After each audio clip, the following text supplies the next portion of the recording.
सांसद पप्पू यादव के बयान पर इस वक्त घमासान मची हुई है।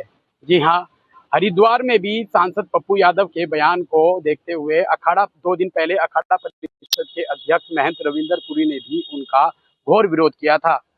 2 दिन पहले ही विरोध के बाद आज जो जो प्रतिक्रिया आई है, स्वामी योग गुरु रामदेव की प्रतिक्रिया आई है, उन्होंने भी पप्पू यादव के बयान को निंदनीय बताया। उन्होंने साफ तौर पर कहा है कि इस तरह से साधु के भेष में और भगवा कपड़े पहनकर जिस तरह से वो भीख मांग रहे हैं संसद में, ये बहुत ही निंदनीय है। अगर वो जल्द ही माफी नहीं मांगेंगे तो इसका घोर विरोध किया जाएगा। आध्यात्म की ओर होता है, परमार्थ की ओर होता है, सेवा की ओर होता है, तो एक जीवन तो क्या अनेक जीवन भी लगाना पड़े तो भी वो कम होता है। तो यह एक जीवन में भी एक बहुत छोटा सा पड़ाव होता है, जो वर्षगांठ या जन्मदिन जिसको बोलते हैं। तो हमने एक परंपरा इस रूप में नहीं कि ये उत्सव के रूप में या सिर्फ आमोद प्रमोद के लिए मनाया जाए, अभी तो लोगों के लिए प्रेरणा दिन के रूप में मनाया जाए।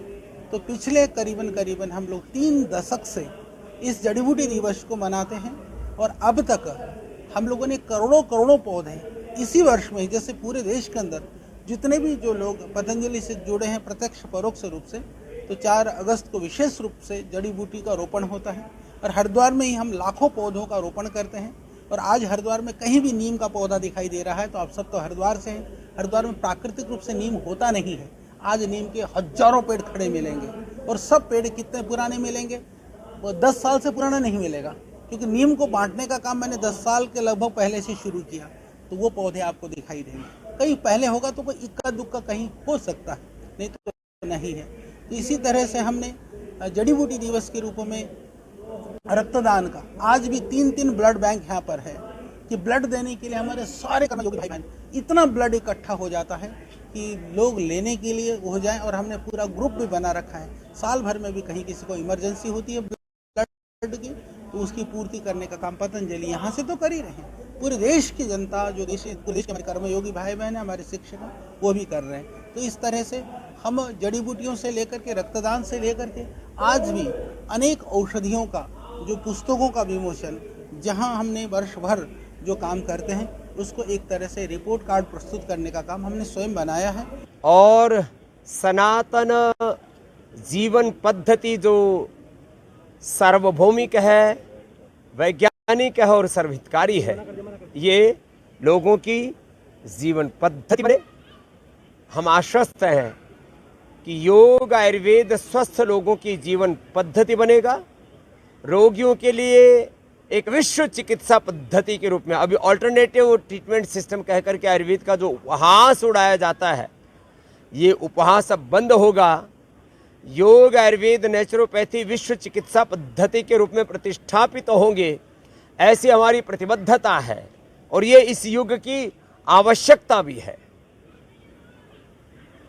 हम सदियों से चिकित्सा की गुलामी, शिक्षा की गुलामी, आर्थिक वैचारिक सांस्कृतिक गुलामी, आहार की गुलामी, विचार की गुलामी, वस्त्र की गुलामी, वेशभूषा की गुलामी, भाषा की गुलामी, अपना भजन अपना भोजन सब भूल करके हम कहीं विदेशी शक्तियों की पराधीनता को स्वीकार कर चुके।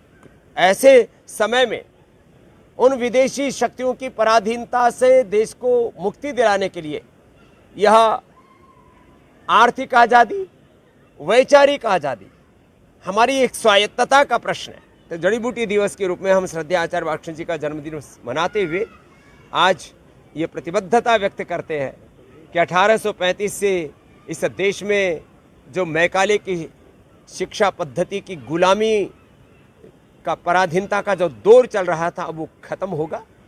पहले हजारों फिर लाखों स्कूलों को हम भारतीय शिक्षा बोर्ड से जोड़ेंगे।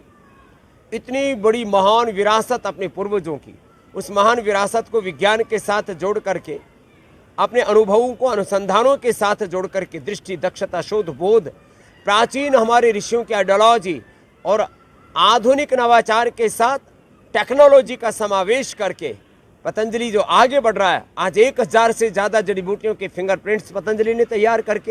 एएनबी न्यूज, विकास कुमार, हरिद्वार।